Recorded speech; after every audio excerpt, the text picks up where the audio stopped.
Saudações, esta é a apresentação em vídeo do artigo intitulado Redações Jornalísticas no Pós-Pandemia, considerações sobre a tendência de consolidação de um sistema híbrido de trabalho, submetido ao 4º Congresso Internacional Media College and Image Studies. Eu sou Jonas Gonçalves e escrevi o artigo em conjunto com o professor Francisco Rufsen-Belda. Seguindo adiante, faço uma breve apresentação dos autores. Eu sou jornalista graduado pela Casper Libero, tenho mestrado em produção jornalística e mercado pela ESPM e atualmente sou doutorando com bolsa da CAPES do programa de pós-graduação em mídia e tecnologia da Unesp de Bauru, onde atuo na linha de pesquisa, gestão midiática e tecnológica, onde conduzo um trabalho de pesquisa sobre modelos de redação jornalística, sob orientação do professor Francisco Rufsen-Belda, que é jornalista graduado pela PUC de Campinas, mestre em Ciências da Comunicação e doutor em Engenharia de Produção pela USP.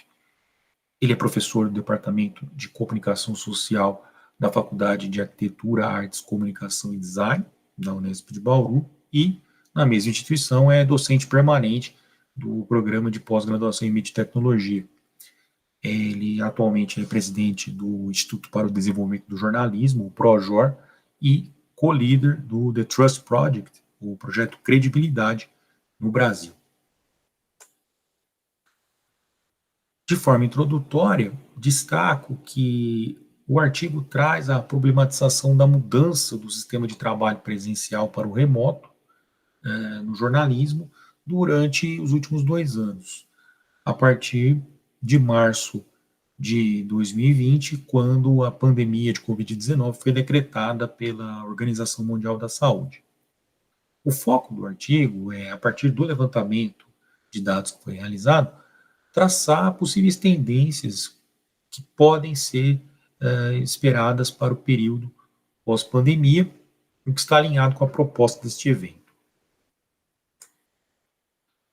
Vale destacar, por exemplo, o quanto foi desafiador fazer essa análise, dada a dinamicidade desse fenômeno de mudança de sistema de trabalho.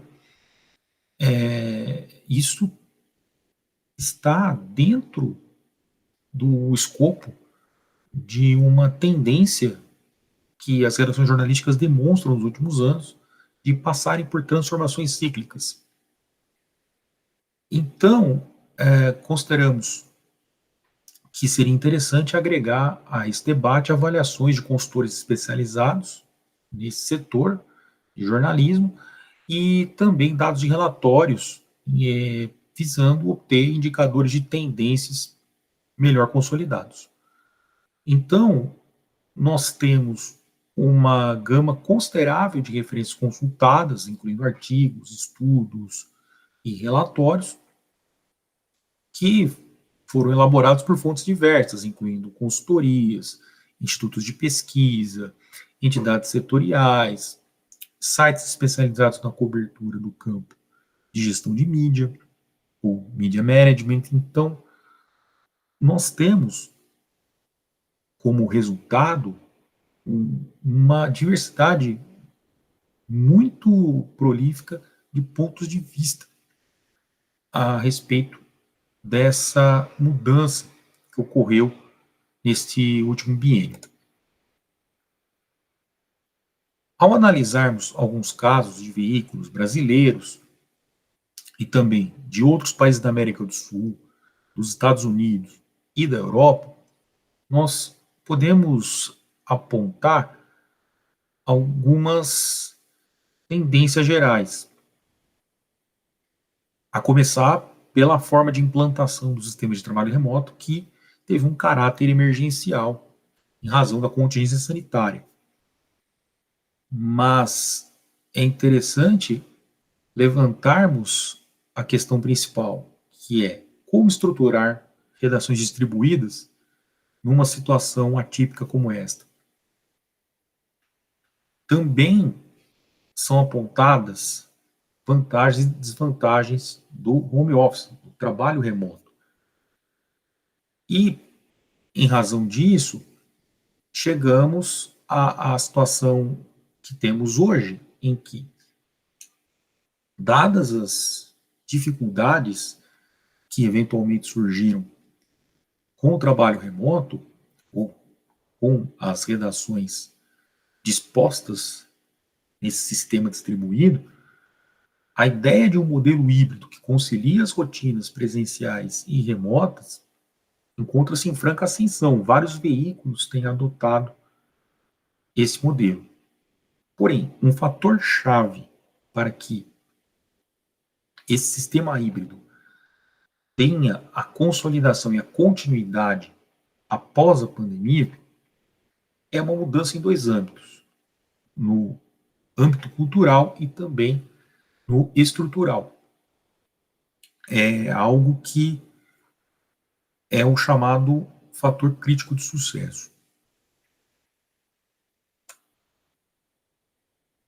Já seguindo para a parte final dessa apresentação, apresentamos como possíveis considerações neste momento em que refletimos a respeito desse fenômeno alguns fatos.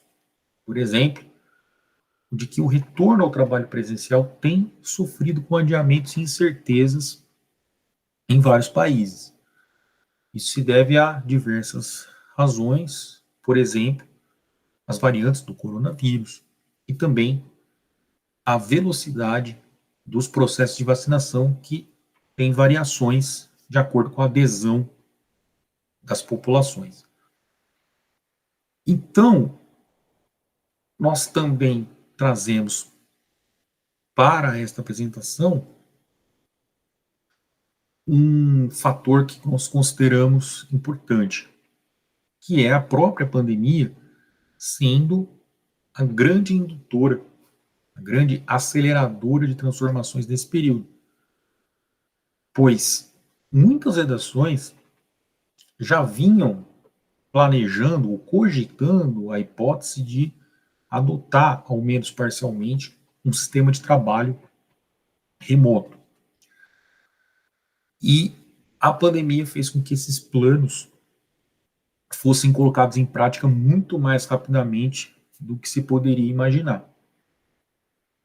Outra questão é que, apesar da pandemia, alguns veículos anunciam e têm desenvolvido planos de expansão. É o caso notório do Washington Post, que anunciou recentemente a contratação de dezenas de editores, investimentos em diversas áreas. Então, isso faz com que nós possamos deduzir que, mesmo no quadro adverso, ainda nesse momento, com alguns problemas, algumas incertezas sobre a retomada, a volta ao trabalho nas redações físicas, você pode ter uma situação como essa do Washington Post, em que os investimentos, os planejamentos estratégicos não são interrompidos.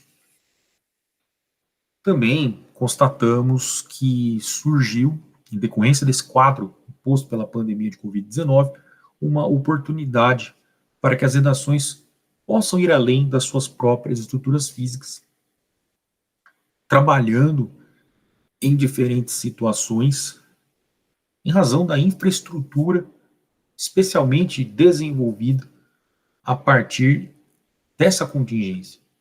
E o fator determinante para isso foi, sem dúvida alguma, a tecnologia.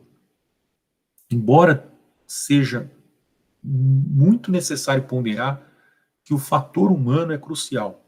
Conforme já mencionado, sem uma mudança de mentalidade, sem uma mudança no que tange a cultura organizacional e a parte estrutural nas redações, será muito improvável que o modelo híbrido, conciliando rotinas presenciais e remotas, perdure para além desse período tão atípico, tão especial que nós estamos ainda vivenciando.